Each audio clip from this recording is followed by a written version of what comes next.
ఇద్దరి కాంబినేషన్ గురించి ఏమైనా విన్నారేమిటి మీరు?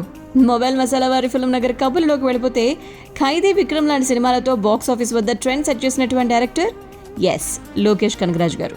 ఇప్పుడు ఆయన తమిళ నూతన సంవత్సరం సందర్భంగా కొత్త ప్రాజెక్ట్ని ప్రకటించారు. రాఘవ లారెన్స్ హీరోగా బెంజ్ అనేటువంటి ఒక సినిమా అనమాట. దీనికే లోకేష్ గారు కథను అందిస్తున్నారు.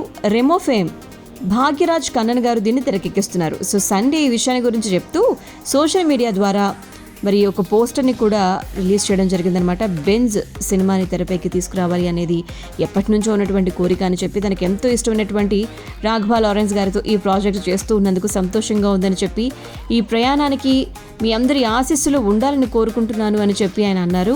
యాక్షన్ థ్రిల్లర్ నేపథ్యంలో ఇది రూపొందిస్తున్నారనమాట. త్వరలోనే పూర్తి వివరాలు చెప్తామని చెప్పారు.